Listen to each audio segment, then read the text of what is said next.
Yeah, at this point, I've just accepted that we live in some bizarro reality I will never fully understand. So I'm just going to talk about what I want.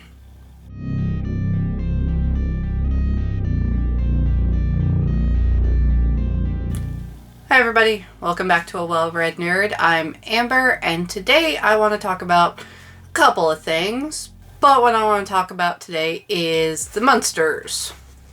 Rob Zombie is coming out with a reboot, and yes, I realize how incredibly mind-warping it is that Rob Zombie is coming out with a remake of The Munsters, which is a comedy, and rated, I think, PG. I think at the end of the teaser it said PG.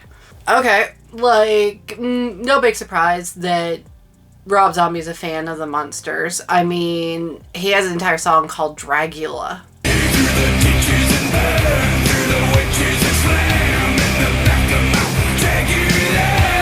But while I was thinking about it and I was looking up to see if there's any more information coming out about this, which there isn't, not really right now, so probably just gonna have to wait a couple weeks till the trailer drops, and then there'll probably be a little bit more to go off of from there. It'll be a good time. But while I was digging around and stuff, it made me remember something. And we all know my brain. It's not linear, and it's not always cohesive. But it made me think of the last time they tried to reboot The Munsters, which was in 2012. And yes, I realize there's some of you probably that are watching this right now that don't remember 2012. That's fine. You don't have to remember, you just have to hold on for the ride. So in 2012, NBC decided that they wanted to reboot The Munsters because they still had the rights to the intellectual property. It was a little wonky when they did this because they didn't really know how they wanted to reboot the show. And that's apparent in the fact that the only episode ever filmed was the pilot. It wasn't picked up. They began filming and development, I think. Well, they confirmed ordering it in 2011. And in January of 2012, they basically said they'd gone ahead and ordered it. They were working on it, and they would discuss details more. Now, the name of this reboot sort of goes back and forth. Some refer to it only as Mockingbird Lane. Some refer to it as 1313 Mockingbird Lane. I remember back then I saw it promoted as 1313 Mockingbird Lane. Or maybe that was just because that's what the title card looked like. I don't actually remember if they said it. But it is now canonically Mockingbird Lane. When they were going through development for this, the first character that they cast was Eddie Izzard as Grandpa. Now, given some stuff that happened since then and some stuff that NBC has done since then, I don't know if they would have been the first choice for a pilot for NBC. But that's beside the point. After that, casting sort of trickled in. There seemed to be some contention. There were some names mentioned that were never actually featured in the show. But eventually they settled on Charity Wakefield playing Marilyn, Jerry O'Donnell of Sliders fame, I love Sliders, playing Herman Munster, and eventually Portia de Rossi playing Lily. Now, Portia de Rossi, well into filming, was not intended to play Lily Munster. They actually wanted Mariana Clavino to play Lily, which made sense. She'd already been on True Blood, over there, so she had familiarity with playing a vampire. But we have so much catching up to do. And the way they seem to want to take this very much would have made sense with her playing in the role. But at the end, due to filming complications, due to her other projects and a lot of other things, she was out and Portia de Rossi was in. Now, the thing that got me excited with this was the fact that the writer and showrunner was going to be Brian Fuller.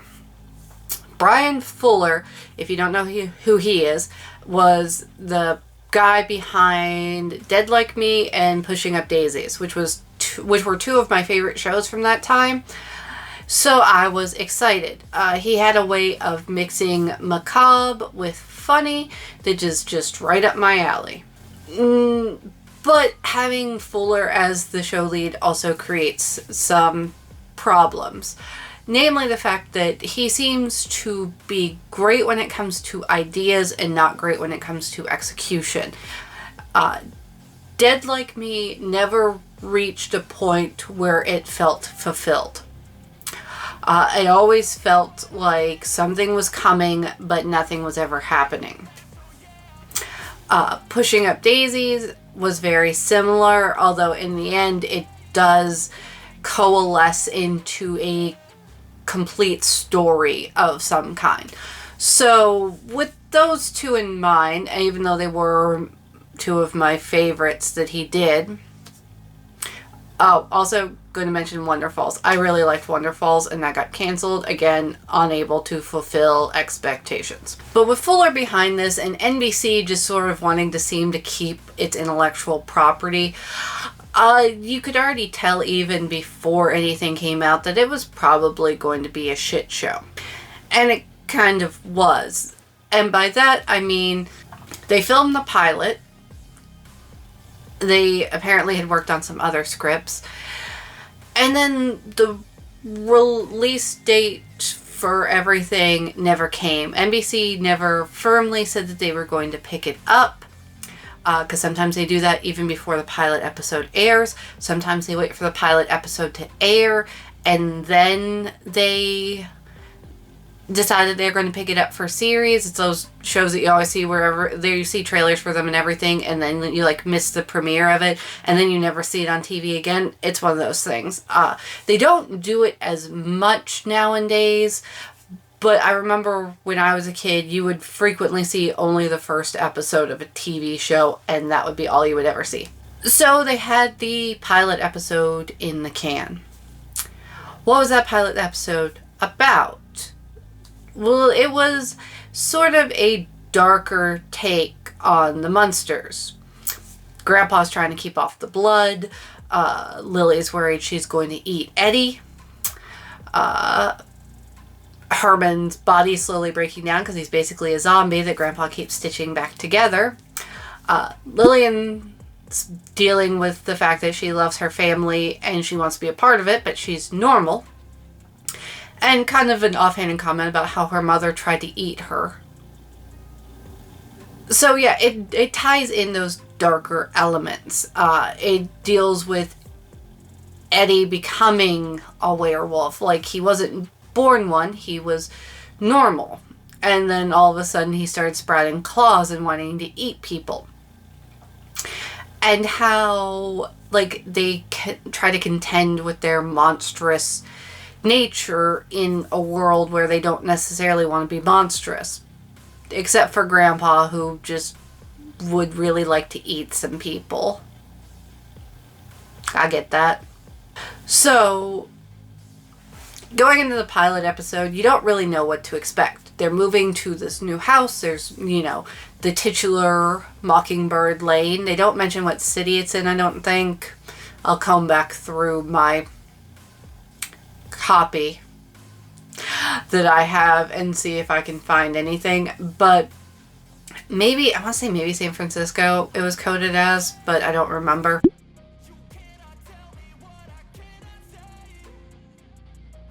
So they're there.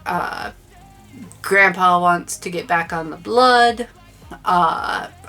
Herman's body's falling apart. Lily's trying to be a caring mother to her son who is going through changes in his body while explaining that being a monster means you don't have to do monstrous things all the time. But at the same time, basically admitting that, like, some things are just nature and you can't overcome them. Like, she has a line that it's in her nature to eat and not be eaten. So there, like I said, a lot of darker elements. Now, there is a lot of humor in this too. It's that sort of dark, borderline, macabre humor, which is what I'm here for. The pacing is tight enough. It's tighter than a lot of sitcoms are. Sitcoms, in my opinion, are almost notorious for not knowing how to pace. It's either too fast or too slow, and there's no, like, Goldilocks zone there. And the fact that this did have a sitcom undertone, I think it was a half hour. So, it was a sitcom-esque in that way. But it also tied in, like I said, those darker elements. It had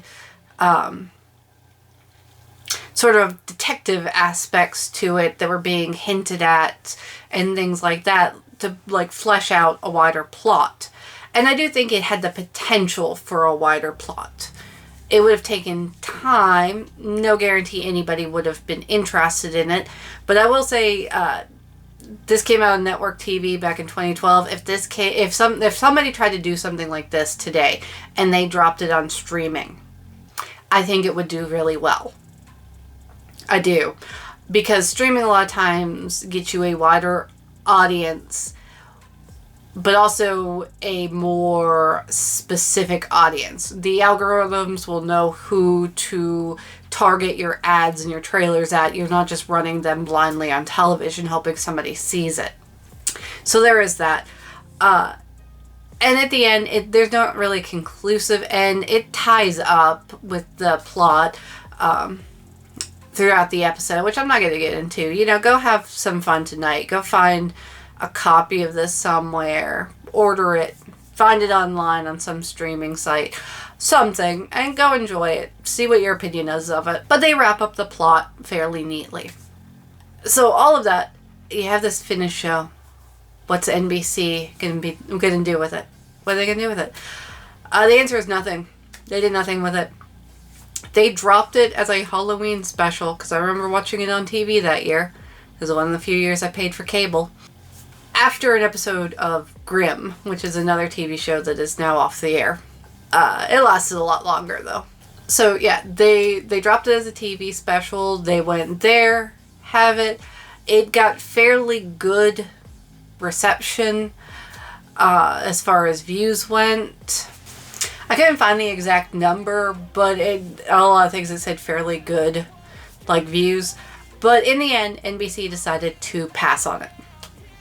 And it took them forever. They waited until around Christmas that year to basically say they weren't going to continue with it. What happened behind the scenes, unknown.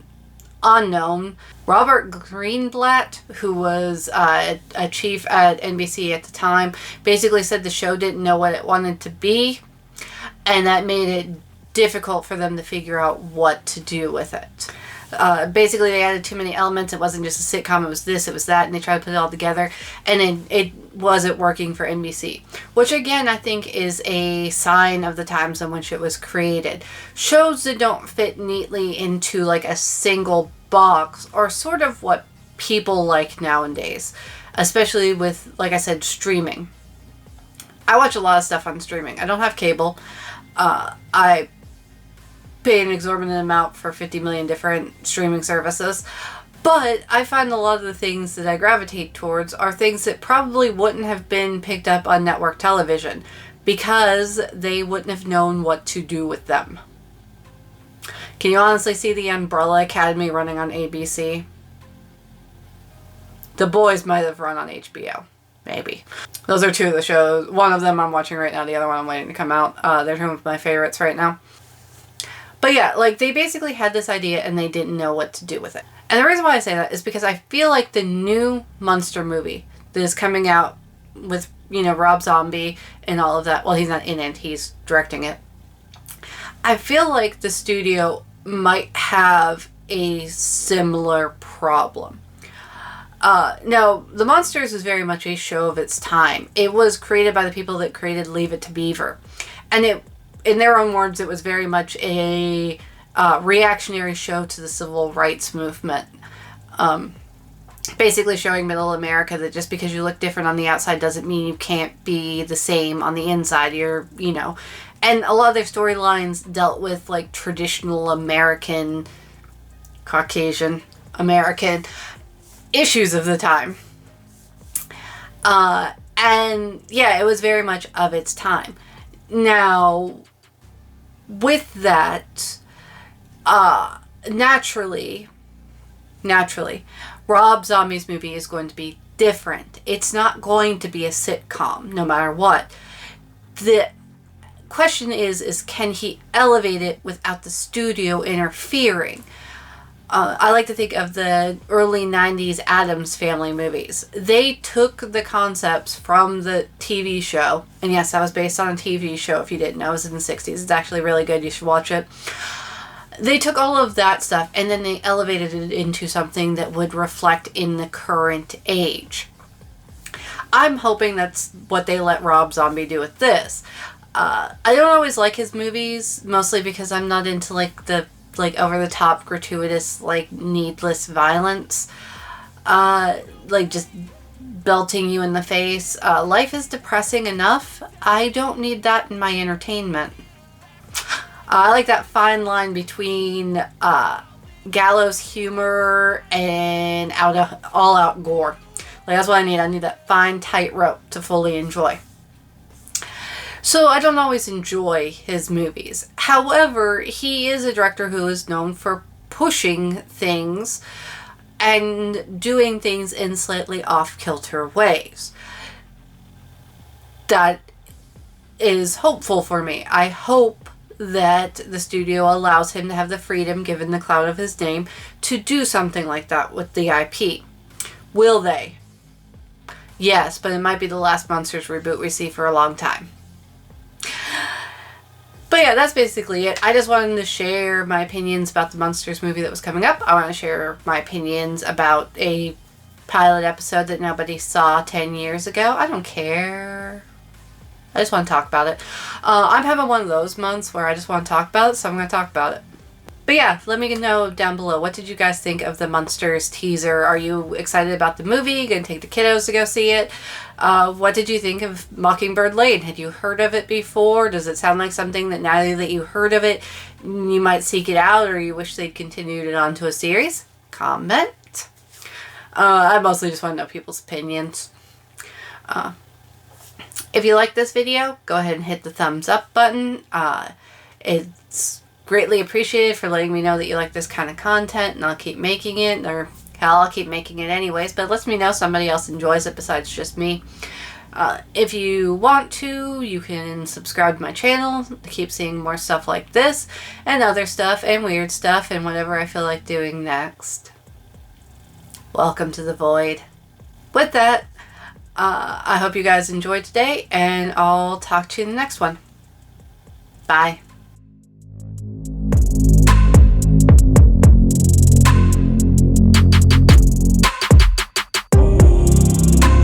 Does anybody else remember Wonder Falls? It was set in Alaska. She lived in a trailer, and those little push either wax or plastic things that you get at souvenir shops, they came to life and they talked to her. I love that show. I got canceled after 13 episodes, but I loved it. And, I just want to know if anybody else remembers it. I found it online. It wasn't a fever dream I had. As far as I know. Hopefully it hasn't gone so far that my brain's imagining Wikipedia pages now. A whole other level if it has.